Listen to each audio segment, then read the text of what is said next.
Okay pastor. Okay. ஆண்டவர் இயேசு கிறிஸ்துவின் நாமத்தில் உங்கள் அனைவருக்கும் என்னுடைய அன்பின் வாழ்த்துக்கள். இந்த மாலை நேர வகுப்பிலே உங்களை நான் சந்திப்பதிலே மகிழ்ச்சி அடைகிறேன். கடந்த 2 வகுப்புகளிலே நாம் வேதாகமத்துக்கான ஒரு அறிமுகத்தை நாம் கவனித்தோம். விசேஷமாக பழைய ஏற்பாட்டின் அறிமுகத்தை குறித்த ஒரு 2 வகுப்புகள் நமக்கு போதிக்கப்பட்டது. இன்றைக்கு நாம் நேரடியாக முதல் புத்தகமாகிய ஆதியாகமத்துக்குள் நாம் செல்ல போகிறோம். பழைய ஏற்பாட்டை ஏற்கனவே நாம் படித்த அந்த அறிமுகத்தை சற்று நீங்கள் மனதிலே வைத்துக் கொள்வது நல்லது. ஆதியாகமத்தை நாம் தொடங்கும் போது, இனி நாம் இந்த பழைய ஏற்பாடு படிக்கும் போது 2 காரியங்களை ஆழமாக மனதிலே பதிய வைக்க வேண்டும். ஒன்று, யூத வேதாகமத்தின் அமைப்பையும் பின்னணியையும் நாம் மனதிலே வைத்துக் கொள்ள வேண்டும். நாம் இன்றைக்கு கரங்களில் வைத்திருக்கிற கிறிஸ்தவ வேதாகமத்தின் அமைப்பையும் பின்னணியையும் நாம் மனதிலே வைக்க வேண்டும்.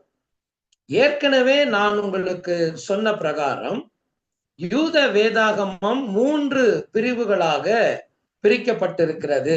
பழைய உடன்படிக்கை அல்லது பழைய ஏற்பாடு என்று நாம் சொல்லுகிற அந்த வேத பகுதி யூதர்களால் 3 பிரிவுகளுக்குள் அது அடங்கி இருக்கிறது.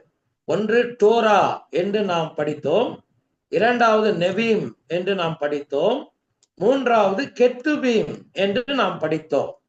இதற்குள் அந்த 24 புத்தகங்கள், ஏற்கனவே நான் உங்களுக்கு அறிமுகத்திலே சொன்னது போல நம்முடைய பழைய ஏற்பாட்டிலே நமக்கு இருக்கிற 39 புத்தகங்கள் அவர்களுக்கு 24 புத்தகங்களாகத்தான் இருக்கும். நமக்கு அது விரிவாக்கம் செய்யப்பட்டிருக்கிறது என்று நான் உங்களுக்கு சொல்லியிருக்கிறேன். அடுத்து நம்முடைய கிறிஸ்தவ வேதாகமத்துல பழைய ஏற்பாடு என்று நாம் அழைக்கிற இந்த பகுதி 4 பகுதிகளாக பிரிக்கப்பட்டிருக்கிறது என்று நாம் கவனித்தோம். ஒன்று ஆகமங்கள், இரண்டாவது சரித்திரங்கள், மூன்றாவது கவிதை நூல்கள், நான்காவது தீர்க்க தரிசனங்கள், பென்டாட்யூக் என்று நான் சொன்னேன். ஹிஸ்டாரிக்கல், பொயட்டிக்கல், ப்ராஃபட்டிக்கல், இப்படி 4 பிரிவுகளாக நாம் அதை புரிந்து வைத்திருக்கிறோம். யூத வேதாகமம் ஆனாலும் சரி, அல்லது நாம் கரங்களில் வைத்திருக்கிற கிறிஸ்தவ வேதாகமம் ஆனாலும் சரி, ஆகமங்கள் என்கிற பகுதியில் வருகிற புத்தகங்களிலே எந்த விதமான மாற்றமும் இல்லை.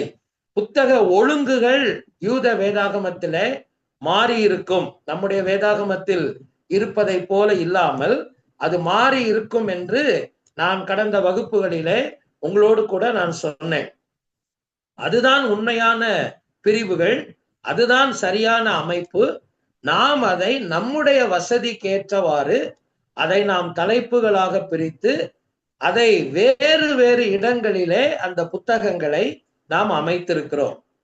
ஆனால் மாறாத ஒரு அமைப்புடன் இருப்பது இந்த ஆகமங்கள் என்கிற பகுதிதான். பென்டாட்யூக் என்று நாம் அதை ஆங்கிலத்தில் அழைக்கிறோம், அல்லது எபிரேயத்திலே டோரா என்று அழைக்கப்படுகிற இந்த பகுதி இந்த பொதுவான ஒற்றுமையை அது நமக்கு கொடுத்திருக்கிறார். எனவே ஆதியாகமத்துக்குள் நாம் நுழையும் போது ஆகமங்களின் புத்தக வரிசையிலே முதல் புத்தகத்தை நாம் கவனிக்க போகிறோம். இப்போ நம்முடைய புத்தகங்களை நாம் படிக்கும் போது, நம்ம பழைய ஏற்பாடானாலும் சரி, புதிய ஏற்பாடானாலும் சரி, நாம் படிக்கிற எல்லா புத்தகங்களையும் நாம் இப்படி சில தலைப்புகளின் கீழே புரிந்து கொள்ள போகிறோம். இந்த முதல் வகுப்புல உங்களுக்கு ஒருவேளை அது கொஞ்சம் லேசா புரியலாம். ஆனால் போக போக போக அந்த அதே தலைப்பின் கீழ்தான் எல்லா புத்தகங்களையும் நாம் பார்க்க போகிறோம். முதலாவது ஒரு பொதுவான அறிமுகம், ஒரு ஜெனரல் இன்ட்ரோடக்ஷன். எல்லா புத்தகத்துக்கும் இதே மாதிரிதான் நம்ம படிக்க போறோம். இரண்டாவது அந்த புத்தக தலைப்பு, அந்த புத்தகத்துக்கான அந்த தலைப்பை பற்றி நம்ம படிக்க போகிறோம். அதன் பிறகு அதனுடைய ஆசிரியர் யார் என்பதை பற்றி நம்ம படிக்க போகிறோம். அதன் பிறகு காலமும் அமைப்பும் என்கிற பகுதியை நாம் படிப்போம். அதற்கு பிறகு நம்ம படிக்க போகிற அடுத்த விஷயம் கருப்பொருளும் நோக்கமும் என்கிற ஒரு தலைப்பையும், அதன் பிறகு திறவுகோல், அதாவது கீஸ் டு அந்த பர்டிகுலர் புக், ஒருவேளை அது ஜெனிசிஸ் ஆறு எந்த புக் இருக்குதோ அந்த புக்குக்கான முக்கியமான திறவுகோள்கள் என்ன, அதை நாம் படிக்க போகிறோம். அதன் பிறகு அந்த புத்தகத்தை எத்தனை பிரிவுகளாக, வசன பகுதிகளாக நாம் பிரிக்கலாம் என்பதை நாம் படிக்க போகிறோம். இதுதான் நம்முடைய எல்லா புத்தகங்களிலும் பொதுவாக இருக்கும் ஒரு அம்சமாக அது இருக்கும். அந்த வகையிலே இப்பொழுது நாம் பொதுவான அறிமுகம் என்கிற பகுதிக்கு, ஆதியாகமத்துக்கு நாம் போக போகிறோம். உங்க கையில இருக்கிற நோட்ஸை நீங்க கையில வச்சுக்கோங்க. ஆதியாகமம் துவக்கங்களின் புத்தகம் அல்லது ஆரம்பங்களின் புத்தகம் என்று அழைக்கப்படுகிறது. ஆதியாகமத்தினுடைய பெயரே அது துவக்கத்தின் புத்தகம் என்பதை நமக்கு சொல்லுகிறது. அது பல ஆரம்பங்களை தனக்குள்ளே கொண்டுள்ளது. ஜெனிசிஸ் என்கிற பதம் அதைத்தான் நமக்கு சொல்லுகிறது. இதிலே ஒரு துவக்கம் மட்டும் அல்ல, நிறைய துவக்கங்களை பற்றி அது நமக்கு சொல்லுகிறது. இதனுடைய 50 அதிகாரங்கள் மனிதனுடைய வரலாற்றை அது 2 பெரும் பிரிவுகளாக பிரித்து நமக்கு போதிக்கிறது. முதலாவது 1 to 11 அதிகாரங்கள். இது ஒரு பகுதியாக நீங்கள் எப்பொழுதுமே உங்களுடைய மனதிலே நீங்கள் வைத்துக் கொள்ள வேண்டும். இந்த பாடத்தை படிக்கும் போது இதை நீங்க மனசுல வச்சுக்கலாம். ஆதியாகமத்தில 50 அதிகாரங்கள் இருக்கிறது. அதிலே முதல் 11 அதிகாரங்கள் ஒரு பிரிவாகவும், 12 to 50 வரைக்கும் உள்ள அதிகாரங்கள் இரண்டாவது பிரிவாகவும் நமக்கு பிரிக்கப்படுகிறது. இது ஒரு பொதுவான புரிதல். இதுக்கு மேலேயும் இதை நம்ம எப்படி புரிந்து கொள்ளலாம் என்று நம்ம உள்ள போய் படிக்க போறோம். ஆனா இந்த 2 பிரிவுகளிலேயே ஒரு 4 பகுதிகளாக நீங்கள் அதை மனதிலே வைத்துக் கொள்ளலாம். முதல் பிரிவிலே ஒரு 4 விஷயங்கள், முக்கியமான விஷயங்களையும், அடுத்த 4 பகுதியிலே அந்த ஒரு பகுதியிலே 4 விஷயங்களையும் நீங்கள் மனதிலே வைத்துக் கொள்ளலாம். ஒருவேளை இந்த புத்தகத்திலே அது நமக்கு சொல்லப்பட்டு இருக்கிறது. நீங்க கவனிங்க, நம்ம என்ன வாசிக்கிறோம்? முதல் அதன் 50 அதிகாரங்கள் மனிதனுடைய வரலாற்றை சிருஷ்டிப்பு முதல் பாபேல் கோபுரம் வரை, அதாவது 1 to 11 அதிகாரங்கள். இரண்டாவது 12 to 50 அதிகாரங்கள் ஆபிரகாம் முதல் யோசேப்பு வரை என்கிற அந்த பிரிவுகளாக அது நமக்கு பிரிக்கிறது. முதல் பகுதியை எப்படி நம்ம புரிந்து கொள்ளலாம்? 11 அதிகாரங்களிலே 4 முக்கியமான நிகழ்வுகள் அங்கே வருகிறது. 4 great events என்று அதை நாம் சொல்லுகிறோம். முதலாவது சிருஷ்டிப்பு, முதல் முக்கியமான நிகழ்வு இந்த முதல் 11 அதிகாரங்களிலே சிருஷ்டிப்பு. இரண்டாவது மனிதனுடைய பாவம், பாவம் என்பது இரண்டாவது பகுதியாக அங்கே வருகிறது. மூன்றாவது வெள்ளம், ஒரு பெரிய வெள்ளத்தினால் உண்டான ஒரு நியாய தீர்ப்பை ஆண்டவர் உலகத்தின் மேல் கட்டளையிட்டதை பற்றி நாம வாசிக்கிறோம் பைபிள்ல. 6வது அதிகாரத்திலிருந்து படிக்கிறோம்.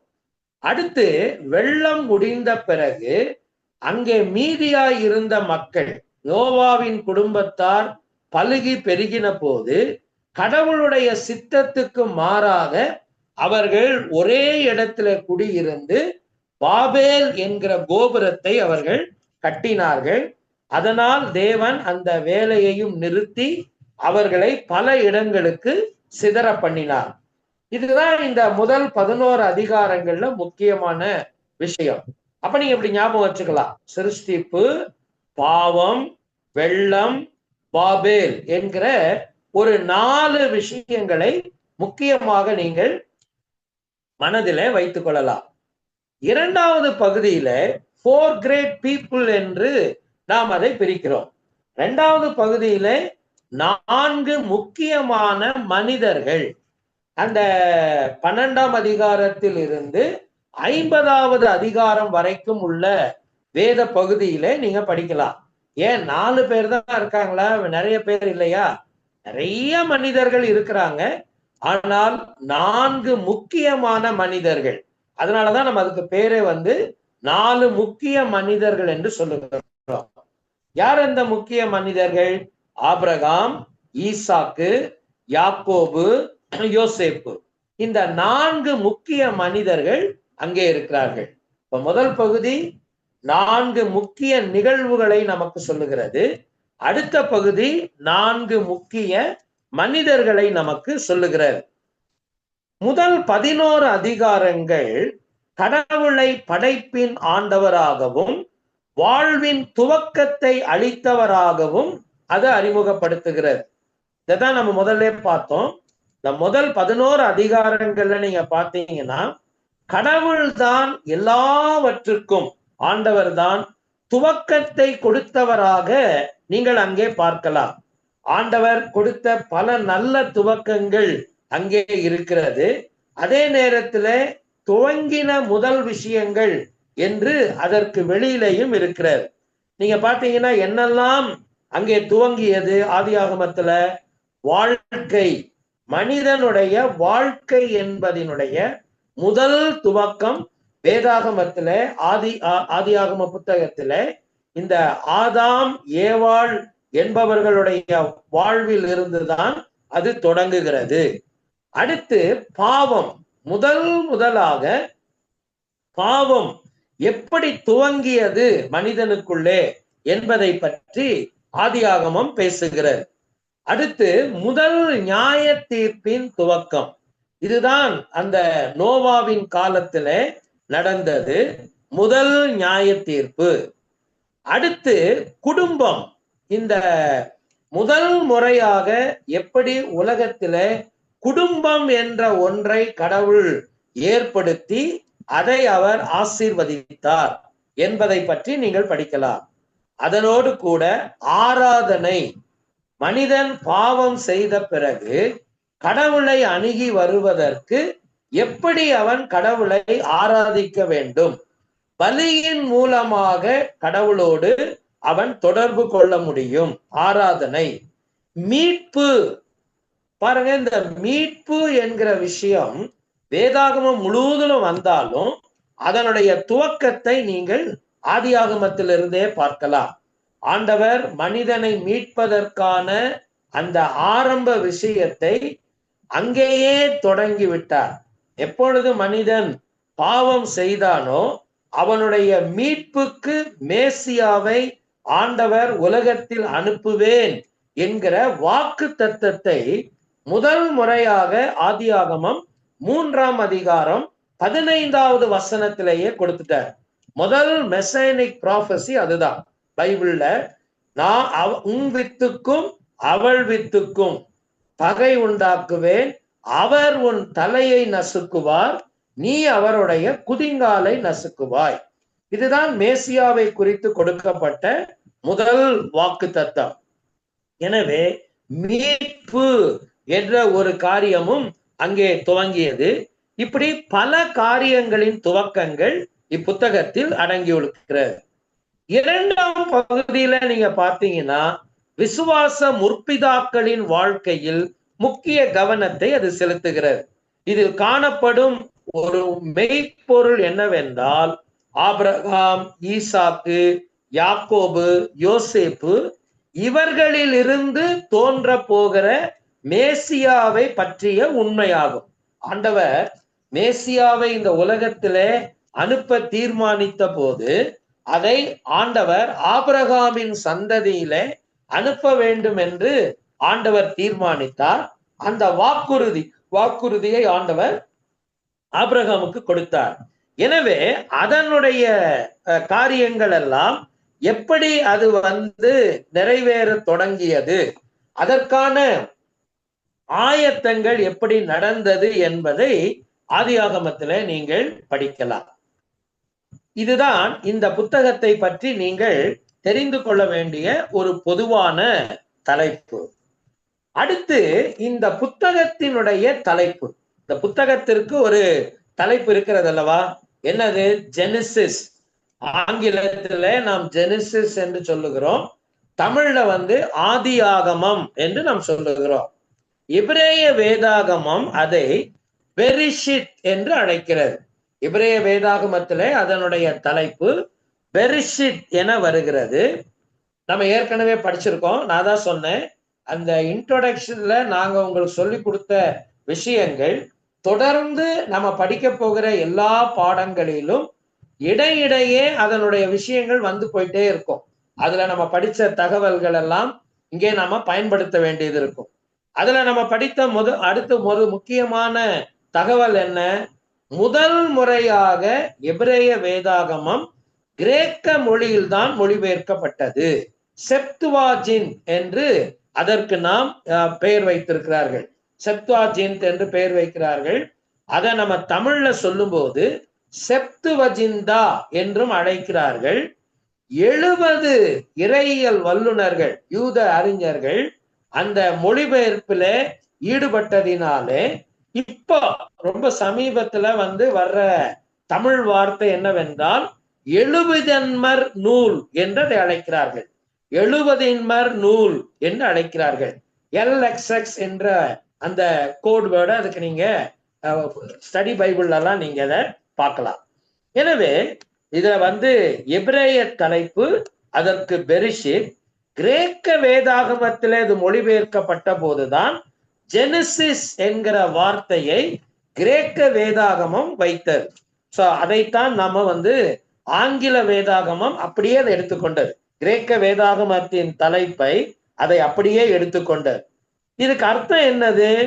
மூலம், ஆதாரம், துவக்கம் என்றும் எபிரேய தலைப்பின் பொருள் ஆதியிலே. நீங்க ஒன்ன தெரிஞ்சுக்கணும், எபிரேய இலக்கியங்கள் நீங்க படிச்சீங்கன்னு சொன்னா அந்த தலைப்பு அந்த புத்தகத்தினுடைய ஆரம்ப வரிகளில் இருந்து அதை எடுத்துக்கொள்வது எபிரேய இலக்கியத்தினுடைய பொதுவான ஒரு மரபாக இருப்பதை நீங்கள் கவனிக்கலாம். இப்ப கிரேக்க வேதாகமம் அப்படி மொழிபெயர்க்கப்பட்ட போது அவங்க அப்படி செய்யல. அவங்க கிரேக்க வேதாகமமாக பழைய ஏற்பாட்டை மொழிபெயர்த்த போது அது எபிரேய மரபை பின்பற்றி அந்த மாதிரி ஆரம்ப வசனங்களில வரிகளில் இருக்கிற வார்த்தைகளை அவங்க எடுக்கல. அவங்க சில நேரத்துல முழு புத்தகத்துக்கும் உள்ள அர்த்தத்தை அவர்கள் எடுத்துக்கொண்டார்கள். ஆனா இந்த புத்தகத்துல ரெண்டு காரியங்களுமே, ஒருவேளை எபிரேய வேதாகமம் ஆனாலும் சரி, கிரேக்க வேதாகமம் ஆனாலும் சரி, அது ஒரே கருத்தை தான் கொண்டிருக்கிற. என்னது? மூலம் அல்லது துவக்கம் என்றும் எபிரேய தலைப்பின் பொருள் பெரிஷித் என்பதற்கு ஆதியிலே, இந்த பிகினிங். பாருங்க, அந்த வார்த்தை நம்ம வேதாகமத்தின் முதல் வார்த்தையாக வேதாகமத்தில இடம் பெறுகிறதை நீங்கள் கவனிக்கலாம். ஆதியிலே என்கிற ஒரு வார்த்தை அங்கு வருவதை நீங்கள் கவனிக்கலாம். இப்போ வேத அறிஞர்கள் என்ன செய்யறாங்கன்னு சொன்னா, இதனுடைய இலக்கிய கட்டமைப்பு, அதாவது லிட்ரேச்சர் ஸ்ட்ரக்சர், அது ரொம்ப அழகா பிரிச்சு நம்ம புரிந்து கொள்ளும்படியாக அவர்கள் கொடுத்திருக்கிறார்கள். நீங்க இத படிச்சீங்கன்னு சொன்னா இந்த இலக்கிய தலைப்பின் கட்டமைப்பு வெகு தெளிவாக இருக்கிற. ஆதியாகமத்தின் முதல் 50 அதிகாரங்களையும் நீங்க படிச்சீங்கன்னு சொன்னா அது ஒரு 11 தனித்தனி பகுதிகளை சுற்றி அது கட்டப்பட்டிருக்கிறது. 11 யூனிட்ஸ் என்று நீங்கள் சொல்லலாம். ஒரு 11 தனித்தனி பகுதிகளாக ரொம்ப அழகா கோர்வையா அது கட்டப்பட்டு இருக்கிறது. ஒவ்வொரு பகுதியும் சந்ததி அல்லது வம்ச வரலாறு சந்ததிகள் என்கிற தலைப்புடன் அது துவங்குகிறதை நீங்கள் பார்க்கலாம். அதைத்தான் நான் கீழே கொடுத்திருக்கிறேன். இப்ப நீங்க அந்த வேத பகுதிய நீங்க கவனிங்க. முதல் காரியம் என்ன? முதல் பிரிவு என்ன? 1:1. நீங்க பாருங்க, ஆதியிலே தேவன் வானத்தையும் பூமியையும் சிருஷ்டித்தார். இதோடைய தொடர்பு எங்க போகுது? 2:3 வரைக்கும், 2ஆம் அதிகாரம் 3வது வசனம் வரைக்கும். உங்க நோட்ஸ்ல அதுல கொஞ்சம் ஏதாவது அந்த 23 அப்படின்ற மாதிரி இருந்தா அத நடுவுல பிரிச்சிருங்க. 2ஆம் அதிகாரம் 3வது வசனம் வரைக்கும், 1வது அதிகாரம் 1வது வசனத்துல இருந்து 2வது அதிகாரம் 3வது வசனம் வரைக்கும் எப்படி ஆரம்பிக்குது பாருங்க. அறிமுகம். ஆதியிலே தேவன் வானத்தையும் பூமியையும் சிருஷ்டித்தார் அப்படின்னு ஆரம்பிக்குது. இது முதல் பகுதி. அடுத்து பாருங்க, 2வது பகுதி எங்க ஆரம்பிக்குது? 2:4 இருந்து 2ஆம் அதிகாரம் 4வது வசனத்துல இருந்து 4வது அதிகாரம் 26வது வசனம் வரைக்கும் அந்த பகுதி போகுது. அப்படி போகும்போது அந்த 2:4 எப்படி ஆரம்பிக்குது பாருங்க. தேவனாகிய கர்த்தர் பூமியையும் வானத்தையும் உண்டாக்கின நாளிலே வானமும் பூமியும் சிருஷ்டிக்கப்பட்ட வரலாறு இவைகளே.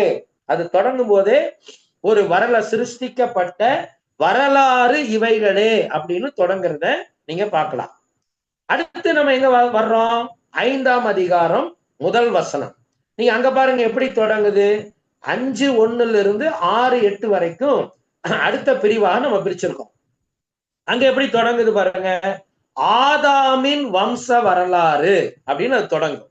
அடுத்த பகுதி பாருங்க, 6:9 இருந்து 9:29 வரைக்கும் பிரிச்சிருக்கோமா.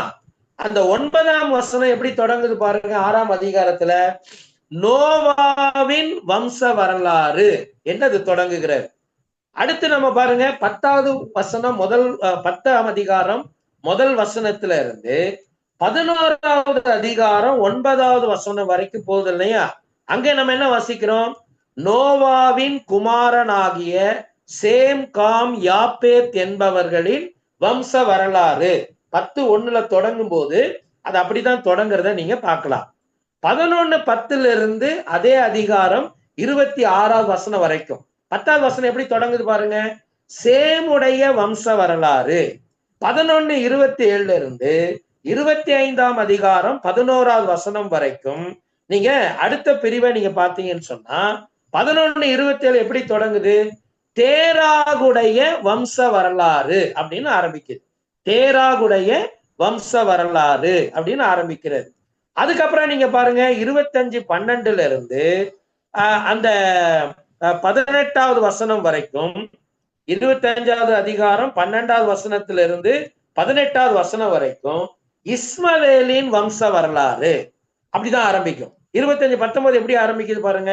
35:29 வரைக்கும் அந்த யூனிட் போது ஆபிரகாமுடைய குமாரனாகிய ஈசாக்கின் வம்ச வரலாறு. 36:1 இருந்து 37:1 வரைக்கும் அடுத்த பிரிவு இருக்கு இல்லையா. அது எப்படி ஆரம்பிக்குது பாருங்க. 36:1 எப்படி ஆரம்பிக்குது? ஏதோமியரின் தகப்பனாகிய ஏசாவின் வம்ச வரலாறு. அதே போல கடைசி பிரிவு 37:2 இருந்து 50:26 வரைக்கும் அது எப்படி ஆரம்பிக்குது? யாக்கோபுடைய சந்ததியின் வரலாறு. இப்ப நீங்க பார்க்கலாம், இந்த எல்லா சின்ன சின்ன பகுதிகளிலேயும் அது தொடங்கும் போது ஒரு சந்ததி, ஒரு வரலாறு என்பதாக அது தொடங்குகிறது. அதுதான் ஒரு நல்ல இலக்கியத்தினுடைய கட்டமைப்பு. ஒரு லிட்ரேச்சருடைய ஸ்ட்ரக்சர் எவ்வளவு அழகா அமைந்திருக்கிறது என்பதை நீங்க ஆதியாகமத்துல பார்க்கலாம். இப்போ இதனுடைய ஆசிரியரை பற்றிய குறிப்பை நம்ம பார்க்கலாம். ஆதியாகமத்துக்கு ஆசிரியர் யார்? இப்ப நீங்க உள்ள வாங்க. ஆதியாகமம் நேரடியாக அதன் ஆசிரியரை குறிப்பிடாவிட்டாலும் மோசே பிறப்பதற்கு 3 நூற்றாண்டுகளுக்கு முன் அதன் நிகழ்வுகள் நிறைவடைந்திருந்தாலும் முழு திருமறையும் சபை சரித்திரமும் மோசேயை இப்புத்தகத்தின் ஆசிரியராக அங்கீகரிப்பதில் ஒற்றுமையுடன் இருக்கிறது. ஆதியாகமத்துல நேரடியாக நீங்க வந்து இந்த புக்குக்கு ஆசிரியர் வந்து மோசே தான் அப்படின்றது பைபிள்ல இல்ல. ஆனா நீங்க மோசே பிறப்பதற்கு முன்னாலேயே ஒரு 3 நூற்றாண்டுகளுக்கு முன்னாலேயே ஆதியாகமத்தினுடைய எல்லா நிகழ்ச்சிகளும் நடந்து முடிஞ்சிட்டா கூட பைபிள் முழுக்க நீங்க பார்க்கலாம், நம்ம சர்ச் ஹிஸ்டரியில நீங்க பார்க்கலாம், மோசேதான் இந்த புத்தகத்தை எல்லாம் எழுதினார் என்பதில எந்த விதமான மாற்றமும் கிடையாது. பழைய ஏற்பாடு நீங்க எடுத்துக்கிட்டீங்கன்னா நேரடியாகவும் மறைமுகமாகவும் சாட்சியாக மோசேதான் இந்த 5 புத்தகங்களுக்கும் ஆசிரியர் என்று கூறுவதில் அது உறுதியான ஆதாரங்களை கொண்டுள்ளது. எப்படி பைபிளே வந்து மோசேதான் ஆதியாகமத்தின் ஆசிரியர் என்பதை சொல்லுது அப்படின்றதுக்கான வசனங்களை நான் அங்க வந்து கொடுத்திருக்கிறேன். சோ நீங்க வந்து தயவு செய்து அந்த வசனங்களை எல்லாம் நீங்க கொஞ்சம் உள்ள டைம் கொடுத்து நீங்க அதை படிக்கும்படியாக உங்களை நான் கேட்டுக்கொள்ளுகிறேன். ஆனா இங்க கவனிக்க வேண்டிய ஒரு விஷயம் என்ன, மோசே ஆசிரியர் இல்லை என்று சொல்லக்கூடிய கிரிட்டிக்கல் ஸ்காலர்ஸ் வந்து இன்னைக்கும் இருக்கிறாங்க.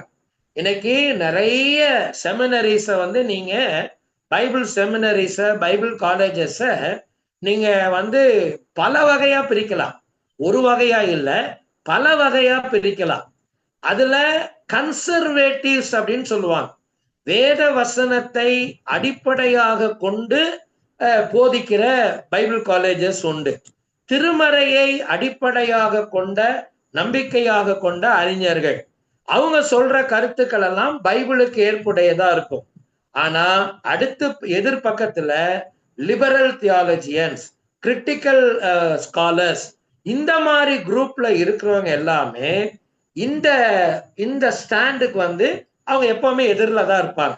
இப்ப நம்ம என்ன நம்புறோம் பைபிள் அடிப்படையிலனா, ஆதியாகமத்திலிருந்து உபாகமம் வரைக்கும் மோசே தான் அதனுடைய ஆசிரியர். இதுக்கு பைபிள்ல ஸ்ட்ராங்கான சப்போர்ட் இருக்கு, நம்ம அதை தான் பார்க்கிறோம். ஆனா அவங்க என்ன சொல்றாங்கன்னா, இந்த கிரிட்டிக்கல் ஸ்காலர்ஸோ அல்லது இந்த லிபரல் தியாலஜியன்ஸோ அவங்க என்ன சொல்றாங்க, இல்ல 4 ட்ரெடிஷன்ல இருந்து வந்தது, 4 ட்ரெடிஷன்ல இருந்தவங்க ஒவ்வொருத்தரும் ஒரு ஒரு பகுதியை எழுதி வச்சாங்க, அதுக்கப்புறம் அந்த 4ஐயும் ஒண்ணு சேர்த்துதான் நம்ம வந்து ஒரு புக் ஆக்கி வச்சிருக்கிறோம். இந்த ஆதியாகமத்திலிருந்து இந்த எண்ணாகமம் வரைக்கும் உள்ள புத்தகங்கள் எல்லாம் 4 ட்ரெடிஷன்ல இருந்து வந்தது அப்படின்னு அவங்க சொல்றாங்க. விசேஷமா ஆதியாகமத்துக்கு தான் அவங்க அதை அதிகமா அந்த கருத்தை வந்து அவங்க சொல்லுவாங்க. ஒரு ஆசிரியர் கிடையாது, 4 பாரம்பரியங்கள், 4 ட்ரெடிஷன்ஸ். அதை வந்து நம்ம நோட்ஸ்ல கிடையாது. அது உங்களுக்கு அந்த தகவல் வேணும்னா நீங்க இதை குறிச்சு வச்சுக்கோங்க. JEDP என்று அதை அவர்கள் சொல்லுவார்கள். இந்த 4 ட்ரெடிஷனுக்கு பேரு JEDP அப்படின்னு சொல்லுவாங்க. ஜேன்னா ஜெகோவா, ஈனா எலோஹிம், அப்புறம் டீனா டியூட்ரானமி, பீனா பிரீஸ்ட்லி. இப்போ இப்படி 4 ட்ரெடிஷன் இருந்தாங்க. அந்த 4 ட்ரெடிஷன்காரங்களும் கொஞ்சம் கொஞ்சம் எழுதி வச்சாங்க, அதை எல்லாத்தையும் சேர்த்து ஒன்னாக்கிட்டாங்க அப்படின்னு அவங்க சொல்லுவாங்க. சோ இதை நம்ம நம்புறது இல்ல. நாம எதை நம்புறோம்னு சொன்னா, மோசே தான் இதனுடைய ஆசிரியர். நீங்க வந்து அந்த நோட்ஸ்குள்ள போய் அதுக்கு பிப்ளிக்கலா நம்ம கொடுத்திருக்கிற ரீசன்ஸ் என்ன, எவிடன்சஸ் என்ன அப்படின்றத நீங்க படிக்கலாம். அடுத்து நம்ம படிக்க வேண்டிய முக்கியமான பகுதி என்னவென்றால், காலமும் அமைப்பும். ஒரு புக்கை படிக்கும் போது அந்த புக்குடைய டைம் அண்ட் செட்டிங்ஸ் என்று ஆங்கிலத்துல சொல்லுவாங்க.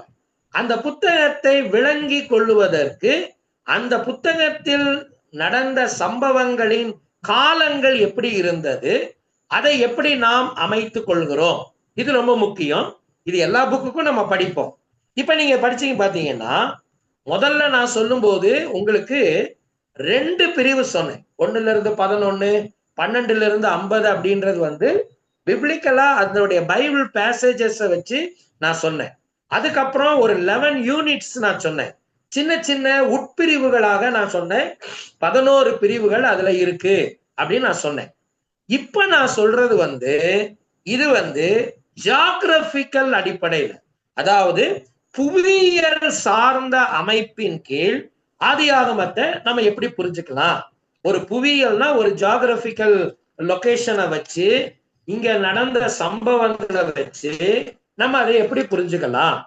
இப்ப முதல் பகுதி பாத்தீங்கன்னா 1-11 அதிகாரங்கள்ல வருகிற அந்த இடம், அந்த பகுதிகள் எல்லாம், நிலப்பரப்புகள் எல்லாம் வளமான நிலப்பரப்பு, கிரசன்ட் ஃபெர்டைல் என்று அதை ஃபெர்டைல் கிரசன்ட் என்று அதை நாம் அழைக்கிறோம்.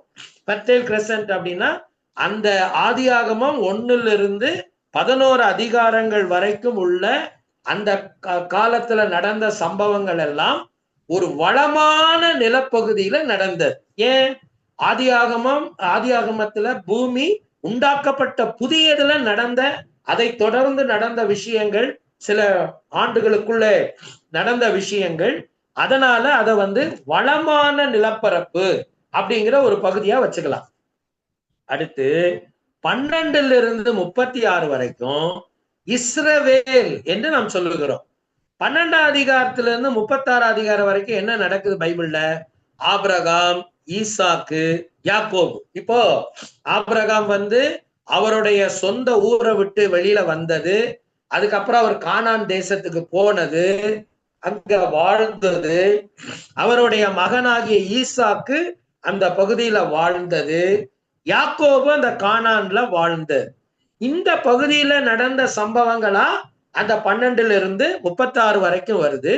அதை நம்ம என்ன சொல்றோம்? இஸ்ரவேல். இஸ்ரவேல் என்பது அந்த மக்கள் வாழ்ந்த இடமா, கடவுள் சுதந்திரமா பின்னால நாட்கள்ல அவங்களுக்கு அதை சுதந்திரமா கொடுத்ததுனால அதை இஸ்ரவேல் என்று நாம் சொல்லுகிறோம். மூணாவது என்னது? 37-50 வரைக்கும். நீங்க இந்த பகுதியில என்ன வாசிக்கலாம் பைபிள்ல? யோசேப்பு என்கிற யாக்கோபுடைய குமாரன் எகிப்துக்கு அடிமையாக கொண்டு போகப்பட்டதையும், அதை தொடர்ந்து கொஞ்ச கால கட்டத்துல அவருடைய தகப்பனாரும் அவருடைய சகோதரர்கள் எல்லாருமே எகிப்துக்கு போயிட்டாங்க. அப்புறம் ஆதியாகமம் முடியும் போது அது யோசேப்புடைய மரணத்தோடு முடியுது. அதுல எல்லாம் எகிப்துல நடந்த சம்பவம். சோ ஜியோகிராபிக்கலா, புவியியல் அடிப்படையில நீங்க இந்த ஆதியாகமத்தை 3 பிரிவுல பிரிஞ்சுக்கலாம். சரிங்களா? வளமான நிலப்பரப்பு, இரண்டாவது இஸ்ரவேல், மூணாவது எகிப்து என்கிற ஒரு பகுதி. சோ நீங்க இந்த முதல் 11 அதிகாரங்கள்ல நீங்க பாத்தீங்கன்னா ஒரு 2000 வருடங்களில் நடந்த சம்பவம் அங்கே சொல்லப்பட்டிருக்கிறது. முதல் 11 அதிகாரங்களில் சுமார் ஒரு 2000 வருடங்களில் நடந்த சம்பவங்கள் அங்கே சொல்லப்பட்டிருக்கிறது. ஒரு 150 மைல் பரப்பளவு கொண்ட ஒரு நிலப்பகுதியை அது உள்ளடக்கியது. ஆதியாகமத்துல நடந்த அந்த சம்பவங்கள், முக்கியமான சம்பவங்கள் எல்லாம் ஒரு 150 மைல் பரப்பளவு கொண்ட நிலப்பகுதிக்குள் நடந்தது மாத்திரமல்ல, சிருஷ்டிப்பின் மகத்துவம், ஏதேன் தோட்டம், நோவா காலத்தின் பெருவெள்ளம், பாபேல் என்று அதை நமக்கு முன்பாக அது காட்சிப்படுத்துகிறது. ஒருவேளை நோவா காலத்துல வந்த வெள்ளம் அன்றைக்கு இருந்த முழு உலகத்தையும் தாக்கினாலும் முக்கியமான சம்பவங்கள் நடந்தது இந்த இடங்களுக்குள்ளதான் அப்படின்றத நீங்க புரிஞ்சுக்கணும். இந்த முதல் 2000 ஆண்டுகள் அப்படின்னு நம்ம எப்படி சொல்றோம்? பிப்ளிக்கல் ஸ்காலர்ஸ் என்ன சொல்றாங்கன்னா, கிமு 4000 இருந்துதான் அவங்க தொடங்குறாங்க.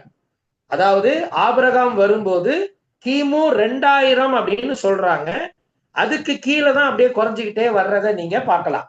அதனால அந்த முதல் 11 அதிகாரங்கள் முதல் 2000 வருஷங்களுக்குள் அது நடந்தது என்பதாக வேத ஆராய்ச்சியாளர்கள் அதை திட்டம் பண்றாங்க. ஒருவேளை வெளியில நமக்கு வேற நிறைய விஷயங்கள் நம்ம மைண்ட்ல இருக்கும். ஆனா பைபிள்ல பிப்ளிக்கெல்லாம் அவங்க சொல்றது முதல் 2000 வருஷங்கள்ல நடந்த சம்பவங்கள். அடுத்து அதன் நடுப்பகுதி, அந்த இஸ்ரவேல் அப்படின்னு சொல்லி நம்ம படிச்சோம் இல்லைங்களா, அந்த நடுப்பகுதி மிக வேகமாக இந்த 2000 ஆண்டுகளுக்குள் முதல் 11 அதிகாரத்தின் சம்பவங்கள் நடந்தது அப்படின்ற அளவில் இருந்து குறைந்து ஒரு 200 ஆண்டுகளுக்கு குறைவான அளவுல அது ஒரு சிறிய நாடாகிய கானானில் நடந்தவைகளை குறித்து நமக்கு கூறுகிறது. அடுத்த அந்த பகுதி வந்து ஒரு 200 ஆண்டுகளுக்கு உட்பட்ட சம்பவங்களாக கானான் தேசத்துக்குள் நடந்ததாக அது அங்கே சொல்லப்படுகிறது. கானான் தேசம் எப்படிப்பட்டதா இருந்தது? கட்டுக்கடங்காத ஒழுக்க கேடுகளும் விக்கிரக ஆராதனையும் நிறைந்த கானானியர் இந்த பகுதியில வாழ்ந்தாங்க. ஆபிரகாமின் தேவ பக்தி விரைவாக அவர் சந்ததியார் சிலருக்கும் ஊடுருவி செல்வதையும் இப்பகுதிகள் நமக்கு அறிவிக்கின்றன. கானானிய மக்கள் மிக ஒழுக்கக்கேடான மக்கள், விக்கிரக ஆராதனை நிறைந்த மக்கள். ஆனால் ஆபிரகாமுக்குள் இருந்த தெய்வ பயமும் தேவ பக்தியும் அவனுடைய சந்ததிக்குள்ளும் ஊடுருவி போய் அது அவர்களுடைய சந்ததிகளால் பின்பற்றப்பட்டதையும் நீங்க வாசிக்கிறீங்க. ஒருவேளை நிறைய பேர் இருந்த கானானியர் அசுத்தமான மக்களாக இருந்தாலும் கொஞ்சம் பேராக இருந்த கடவுளுடைய குடும்பம், ஆபிரகாமின் குடும்பம், அந்த தெய்வ பக்தி என்கிற அந்த காரியத்தை மற்றவர்களுக்குள் கொண்டு செலுத்துவதற்கு ஆண்டவர் உதவி செய்தார். என்னைக்குமே நம்மளை சுத்தி நிறைய பேர் எப்படி இருக்கிறாங்களோ அந்த பாதிப்பு நமக்கு வந்துரும் பயப்பட வேண்டிய அவசியமே கிடையாது. நாம் ஆண்டவருடைய பக்கமாய் இருப்போமானால் நம்ம எவ்வளவு சின்ன குரூப்பா இருந்தாலும் நம்மனால ஒரு சின்ன தாக்கத்தை அடுத்த சந்ததிக்கு நம்ம உருவாக்க முடியும். ஆதியாகமம் மற்ற புத்தகத்தை காட்டிலும் அதிகமான காலங்களை தனக்குள் கொண்டுள்ளது. ஆதியாகமத்துல நடந்த சம்பவங்கள்லாம் பாத்தீங்கன்னா அதிகமான காலங்களை தனக்குள் கொண்டுள்ளது. உண்மையில் திருமறையில் மற்ற 66 புத்தகங்களின் காலத்தின் மொத்த அளவை விட 66 புஸ்தகங்களுக்குள்ள இருக்கிற அந்த கால அளவை விட ஆதியாகமம் அதிகமான காலங்களை கொண்டுள்ளது. விசேஷமாக அதனுடைய கடைசி 14 அதிகாரங்களில். எனவே நாம அதிகமான காலங்களையும் அதிகமான நிலப்பரப்பில் நடந்த சம்பவங்களையும் நமக்கு இந்த ஆதியாகமம் நமக்கு சொல்லுகிறார். அடுத்து ஆதியாகமம் மற்ற எந்த புத்தகத்தை காட்டிலும் தனக்குள் கொண்டுள்ள, அதை நம்ம படிச்சிட்டோம், கடைசி 14 அதிகாரங்கள். அடுத்த பேராகிராஃப் பாருங்க.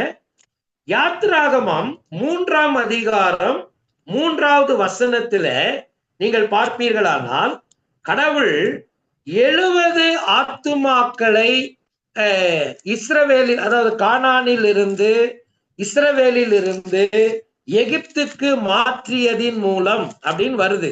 ஆனா அதை நீங்க யாத்ராகமம் 1ன்னு மாத்திக்கணும்.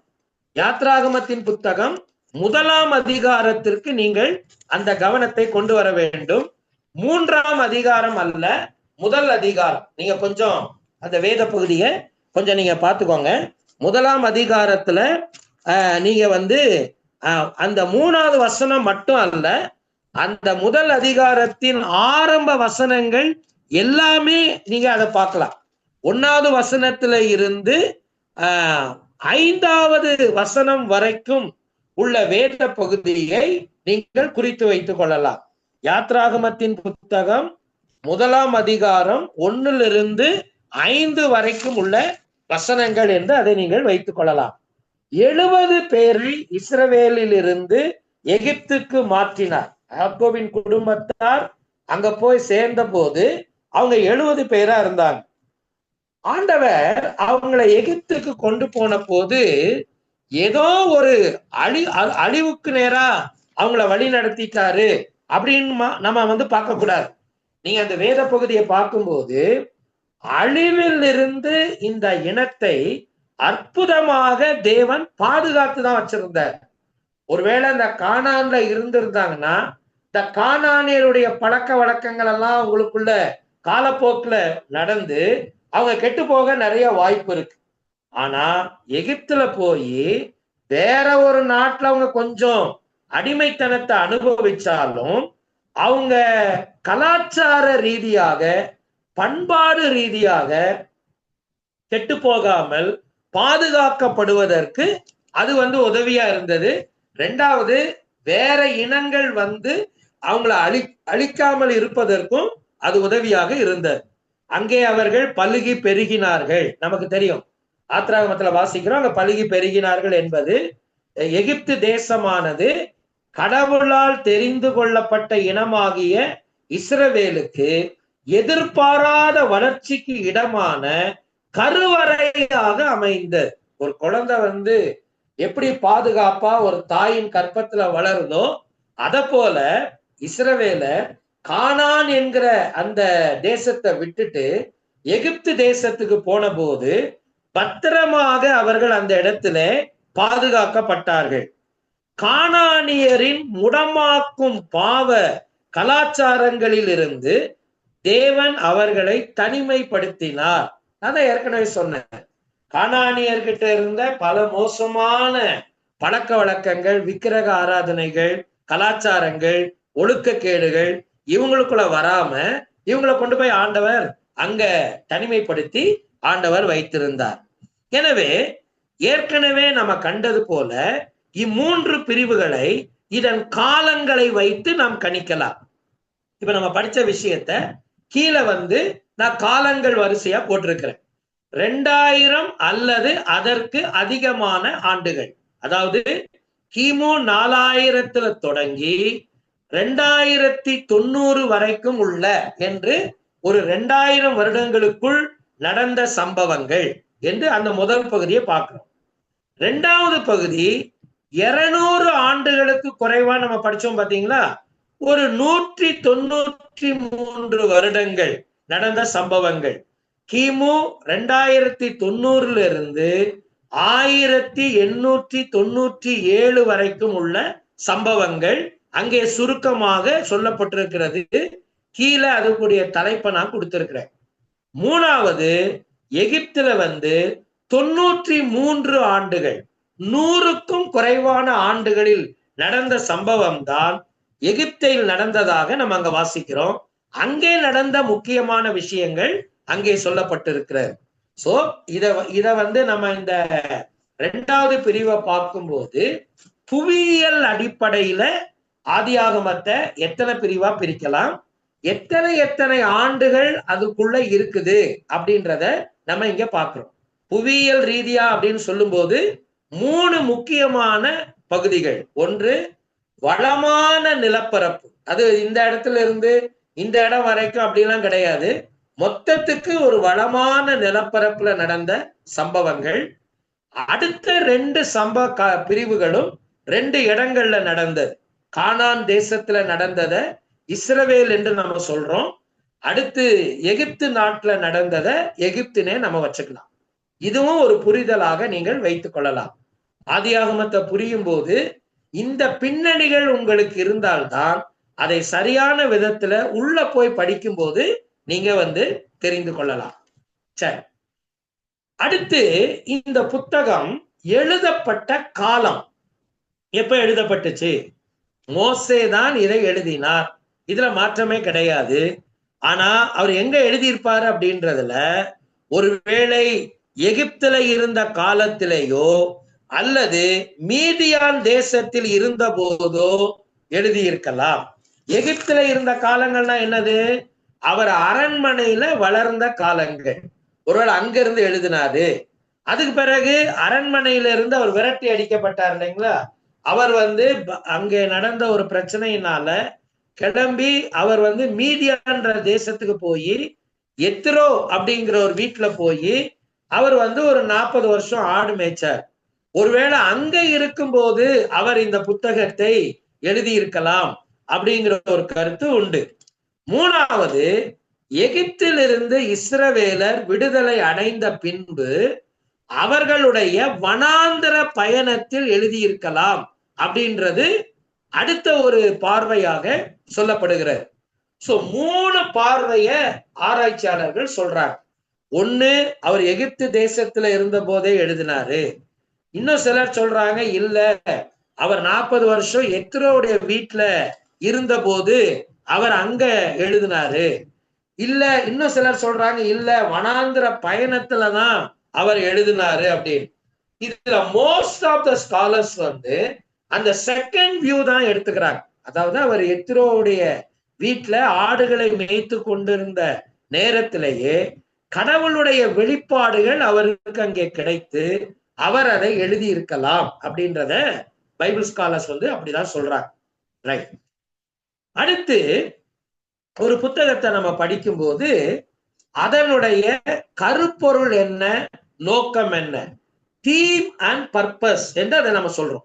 ஒரு புத்தகத்தை படிக்கும் போது அதோடைய தீம் என்ன, அது என்ன பர்பஸ்க்காக எழுதப்பட்டது, இதை நீங்க படிக்கலைன்னு சொன்னா கண்டிப்பாக அந்த புஸ்தகத்தை சரியான விதத்துல விளங்கி கொள்ளவே முடியாது.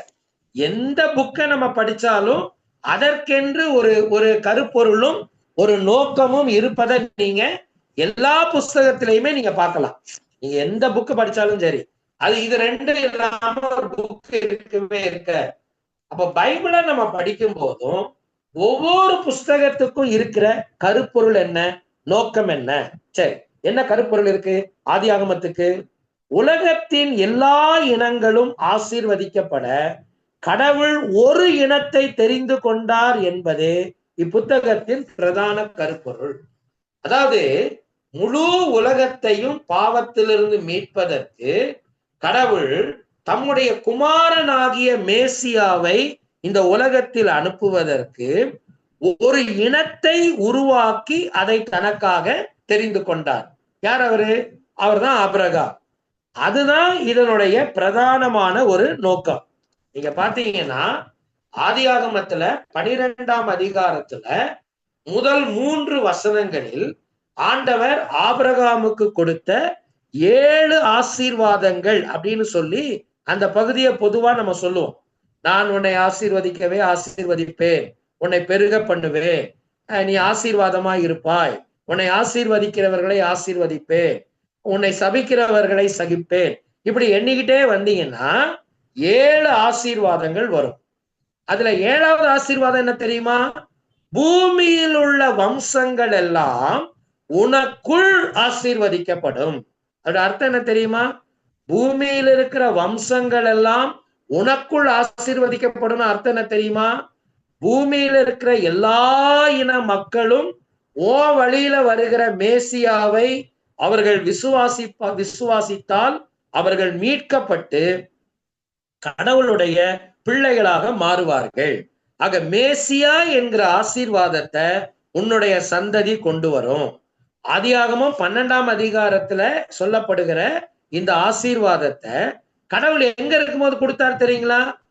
ஊர் என்ற பட்டணத்துல இருந்து அவர் புறப்படும் போது அவருக்கு கொடுக்கப்பட்ட வாக்குத்தத்தம் தான் அது. அதாவது கானான் தேசத்துக்கு வந்த பிறகு இல்ல, அங்க இருந்து புறப்படும் போதே ஆண்டவர் அவருக்கு கொடுத்த வாக்குத்தத்தத்தை தான் அங்க பாக்குறோம். எனவே இந்த ஆதியாகமத்தினுடைய பிரதான கருப்பொருள் அதுதான். 2000 ஆண்டுகளுக்கு மேலாக ஆதியாகமம் கையாண்டுள்ள அந்த முதல் 11 அதிகாரங்கள்ல ஒரு 2000 ஆண்டுகள், அதுக்கப்புறம் இந்த புத்தகத்தின் 5ல் 1 பங்கைத்தான் அது முன்னிறுத்துகிறது. எதிரடியாக 5ல் 4 பகுதிகள் 12ஆம் அதிகாரத்தில் இருந்து 50ஆம் அதிகாரங்களின் 300 ஆண்டுக்கு குறைவான காலங்களைத்தான் அது நமக்கு விவரிக்கிறது. நம்ம ஏற்கனவே இந்த டைம் லைனை நம்ம பார்த்துட்டோம். அதாவது அந்த முன்னாடி நடந்த சம்பவங்களை விட பின்னாடி நடந்த சம்பவங்கள் வெகு தீவிரமாக மனுக்குலத்தை கடவுளுடைய மீட்புக்கு நேராக கொண்டு செல்லுவதை நீங்கள் கவனிக்கலாம். ஆண்டவருடைய ஆயத்தங்கள் தீவிரமாய் ஆபிரகாமின் மூலம், ஈசாக்கின் மூலம், யாக்கோபின் மூலமாக அது நிறைவேறுகிறதை நீங்கள் கவனிக்கலாம். சரி, ஆதியாகமம் கருப்பொருளில் உயர்ந்து நிற்கிறது. கடவுளின் மீட்பின் செயலுக்கான ஆயத்தத்தில் அது கவனம் செலுத்துகிறது. நீங்க ஆதியாகமத்தினுடைய முழு கவனம் என்னன்னா, கடவுள் எவ்விதமாக மனுக்குலத்திற்கு கிறிஸ்துவின் மூலமாக மீட்பின் காரியங்களை ஆண்டவர் ஆயத்தப்படுத்தினார் அப்படின்றதுல கவனம் செலுத்துகிறது. முழுமையான அண்டம் சார்ந்த ஒரு வரலாறு அல்ல. நீங்க அதை ஒரு ரொம்ப முழுமையா உலகம் படைக்கப்பட்ட வரலாற்றினுடைய ஒரு முழு தொகுப்பை நீங்கள் அங்கே பார்க்க முடியாது. அதனுடைய சுருக்கம் தான் அங்கே இருக்கும். தலைப்புகள் ரீதியாகத்தான் நீங்கள் ஆதியாகமத்தை புரிந்து கொள்ள முடியும். ஆதியாகமம் கடவுளை பற்றி கூறுவதை விட அவருடைய சிருஷ்டிப்பின் அனைத்து ஆரம்பங்களையும் கூறுவதற்கு அது எழுதப்பட்டது. அது கடவுளை பற்றி கூறுவதை விட அப்படின்னா அது முக்கியம் இல்லைன்னு அர்த்தம் கிடையாது. அதோட சேர்ந்து அவருடைய சிருஷ்டிப்பின் அனைத்து ஆரம்பங்களை பற்றியும் அது பேசுகிறது. நான் உங்களுக்கு ஆரம்பத்திலே சொன்னேன், ஆதியாகமம் கடவுளின் பல ஆரம்பங்களை நமக்கு சொல்லுகிறார். நீங்க இங்க பாருங்க, எத்தனை விஷயங்கள் முதலாக ஆரம்பிச்சதுன்றது இன்னும் விரிவா இந்த வேத பகுதியில நம்ம வாசிக்கணும். உலகம், அண்ட சராசரம், மனிதன், 7வது நாள் ஓய்வு, திருமணம், பாவம், பலியும் மீட்பும், குடும்பம், பண்பாடுகளின் பெருக்கம், அரசாங்கம், இனங்கள், இஸ்ரவேல், இது எல்லாமே முதலாக துவங்கினதினுடைய வரலாற்றை நமக்கு ஆதியாகமம் சொல்லுகிறது. பக்கத்துல ரெஃபரன்ஸ் நான் உங்களுக்கு கொடுத்திருக்கிறேன். இவைகளோடு மாத்திரமல்ல, எல்லா இனங்களுக்கான மீட்பின் திட்டம் நிறைவேற கடவுள் இஸ்ரவேல் என்ற இனத்தை தெரிந்து கொண்டது பற்றியும் இது பதிவு செய்வதற்காக எழுதப்பட்டது. ஆதியாகமம் எப்படி மனிதனுடைய பாவம் கடவுளின் மீட்பால் குறுக்கீடு செய்யப்பட்டது என்பதை கூறுகிறது. கடவுள் மனிதனுடைய பாவ வாழ்க்கைக்குள்ளே குறுக்கிட்டு தம்முடைய மீட்புக்கான செயலாக்கத்தை அவர் தொடங்கினார். ஆண்டவர் உள்ள குறுக்க வரலன்னா மனுக்குலம் அழிந்து ஒன்றுமில்லாமல் போயிருக்கும். சரி, இப்ப ஆதியாகமத்தினுடைய முக்கியமான விஷயங்கள், அதாவது கீஸ் டு ஜெனிசிஸ். முக்கிய வார்த்தை என்னது? ஆரம்பங்கள். முக்கிய வசனம் நான் கொடுத்திருக்கிறேன், 3:15, 12:3.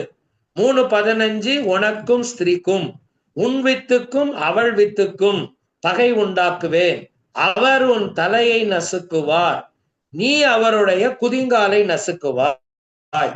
12:3 நான் ஏற்கனவே உங்களுக்கு சொன்னேன், பூமியில் உள்ள வம்சங்கள் எல்லாம் உனக்குள் ஆசீர்வதிக்கப்படும். முக்கிய அதிகாரம் எது? 15வது அதிகாரத்தை நாம் எடுத்துக்கொள்ளலாம். இந்த 15வது அதிகாரத்தை நீங்க ஆதியாகமத்துல படிச்சு பார்த்தீங்கன்னா அதை 2 பிரிவா நீங்க பிரிக்கலாம்.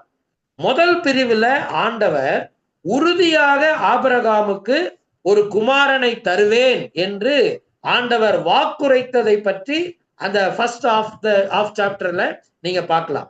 இந்த செகண்ட் ஹாஃப்ல நீங்க பார்த்தீங்கன்னா ஆண்டவர் இஸ்ரவேல் மக்களை பின்னால நாட்கள்ல எகிப்துக்கு அடிமையாக நான் உங்களை கொண்டு போவேன், திருப்பி அவங்க இந்த தேசத்துக்கு நான் கொண்டு வருவேன், இந்த தேசத்தை அவங்களுக்கு நான் கொடுப்பேன் அப்படின்னு சொன்ன விஷயங்கள் 2வது பகுதியில இருக்கு. எனவே அது ரொம்ப ரொம்ப முக்கியமான ஒரு பகுதியாக இஸ்ரவேலருடைய வாழ்க்கையில இருக்கு இல்லையா? அது சொன்னது பின்னால நடந்துச்சு இல்லையா? முதல்ல ஆபிரகாம் இருந்தாரு, அப்புறம் ஈசாக்கு யாக்கோபு இருந்தாங்க. அதன் பிறகு டோட்டலா எல்லாரும் எகிப்துக்கு போனாங்க. ஒரு 4 நூற்றாண்டுகளை அங்க கழிச்சாங்க. அதன் பிறகு கடவுள் சொன்ன பிரகாரம் அவங்களை இங்க கொண்டு வந்தார். சோ பகுப்பாய்வு நான் உங்களுக்கு ஏற்கனவே சொல்லிட்டேன். 1 - 11 4 முக்கிய நிகழ்வுகள், 12 - 50 4 முக்கிய மனிதர்கள் அப்படின்னு சொல்லி நான் உங்களுக்கு சொல்லிட்டேன். பின்னால இதனுடைய பகுப்புகள் இப்படி ஒரு ஒரு ஒரு சார்ட் உங்களுக்கு கொடுக்கப்பட்டிருக்கிறது.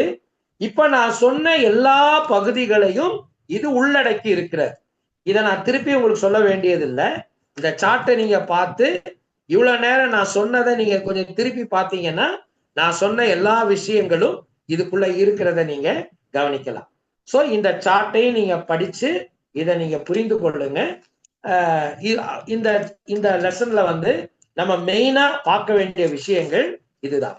ஒருவேளை இதுல மீதி ஏதாவது உங்களுக்கு சொல்ல வேண்டிய விஷயங்கள் இருக்குது அப்படின்னு சொன்னா அத நெக்ஸ்ட் கிளாஸ்ல நான் உங்களுக்கு சொல்றேன். சோ இதோட கூட நம்ம ஆதியாகமம் என்கிற அந்த முதல் லெசனை நம்ம நிறைவு செய்வோம். கர்த்தர் உங்களை ஆசீர்வதிப்பாராக. ஆமென்.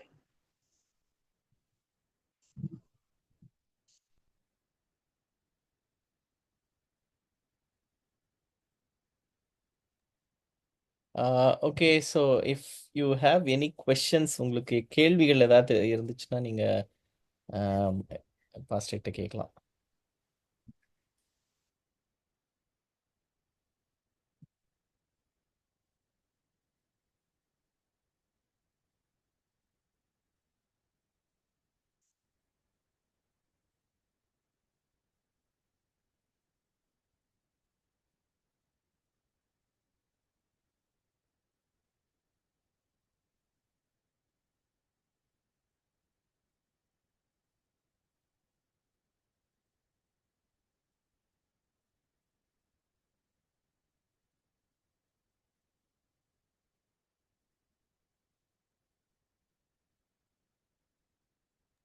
ஃபர்ஸ்ட் அந்த ஃபெர்டைல் லேண்டுக்கு ஒரு வேர்ட் சொன்னீங்கல்ல ஃபர்ஸ்ட், ஃபெர்டைல் கிரெசன்ட் இல்லதான் என்ன ஃபர்ஸ்ட்? ஆமா, ஏன் பிரதர் சொல்லுங்க. செழிப்புள்ள நிலம். வளமான நிலப்பரப்பு. Okay okay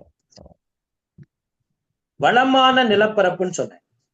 okay okay. அது இங்கிலீஷ்ல ஃபெர்டைல் கிரெசன்ட் ஆகும் ஃபர்ஸ்ட். அப்படிதான் வருது. Thank you first. ஆமா.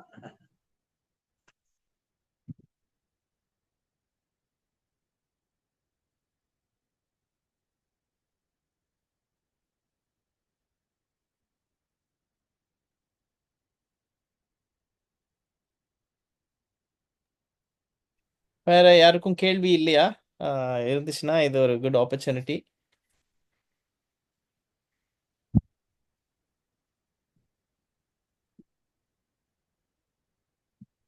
ஓகே, கேள்வி இல்லை அப்படின்னா we can wind up. Okay pastor, thank you so much. Thank you. Next week நமக்கு கண்டினியூ ஆகல பாஸ்டர்? ஓகே பாஸ்டர், நீங்க அதாவது நான் அப்பாட்ட பேசுறேன், சொல்றேன், அப்பாட்ட சொல்றேன். Okay okay. இது கிளாஸ், ஆனா நான் என்ன எடுக்க போறேன்றது அப்பாட்ட பேசிட்டு நான் சொல்றேன். சரி ஓகே. இதோடைய தொடர்ச்சி இன்னும் நான் எதுவும் சொல்லணுமா?